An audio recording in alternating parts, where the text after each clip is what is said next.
Out with Kathy Caton. A very, very good evening to you and welcome to BBC Local Radio's LGBTQ+ show.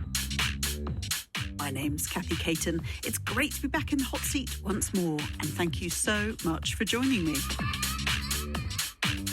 LGBT History Month continues and Project Uncut, a new exhibition centring queer joy, opens on Brighton seafront. We hear from photographer Chris Jepson. It's Out with Kathy Caton on the BBC. A celebration of the queer community has come to Brighton seafront as a free photographic exhibition has opened. It's called Project Uncut, a celebration of queer joy, and is the work of the multiple award-winning photographer Chris Jepson. And the exhibition is going to be running throughout LGBTQ+ History Month. I am so pleased to say that in, frankly, rather a frantic month for him, Chris has found the time to join me in the studio now. Chris, amazing to see you. This is a celebration of people's lives. Take me into why you've wanted to take that celebratory approach and also about why it's uncut. Hi, Kathy. Great to be here and great to see you again. So Uncut started a year ago. I took over a new studio, photographic studio, and it was a former barber shop. So when I took it over, I persuaded the barber who was retiring to leave me his chair. And then discussions with friends about the chair. And they were like, oh, that's interesting. I've never really liked the barber. And so we delved into it and said, well, why don't you like the barber? And a lot of people, or queer people especially, don't like that space where they're expected to be a certain thing. So you might turn up and you might have to talk about girlfriends or football or sport or things that you're not really sure about. And it's a very masculine energy in a barber shop. So I set about re-queering the barbershop. So basically I invited anybody who wanted to come. It's a very democratic process. You just look at the website and go, oh, I'd love to do that.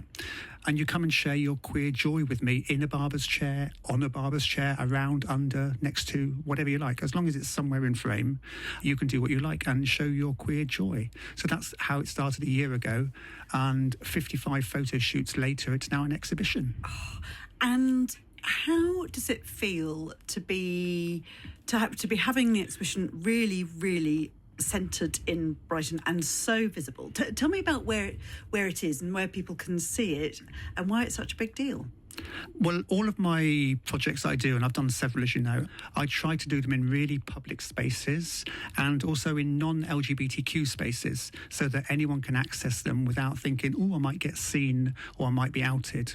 So I've used the library, Jubilee Library in the centre of town and the windows. I've used Plus X on Lewis Road and other spaces like that. This one is actually on the Gabion.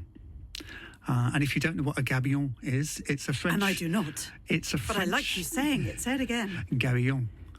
It's a French word. It's basically, when you walk along the seafront, it's those big square things full of stones. And they're called gabions. I don't know what they were originally, but now they have event projects, pictures stuck to the top of them. So they're 2 meters high, 1 meter wide.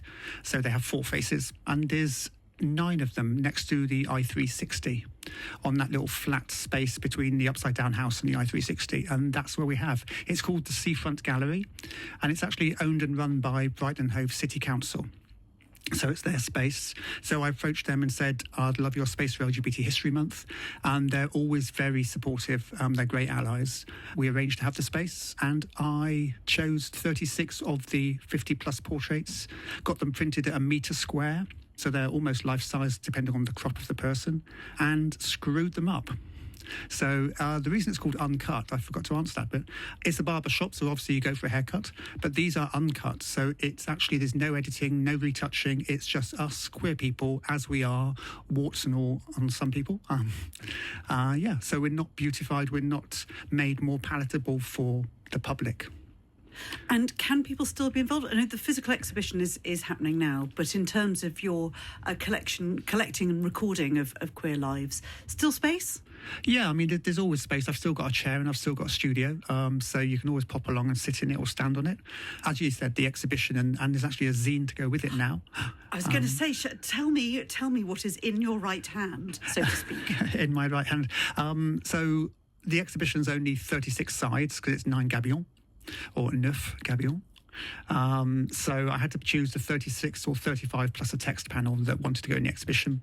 But then I've produced a zine, which is 64 pages, and it's got everybody who sat for the project and also all of their text.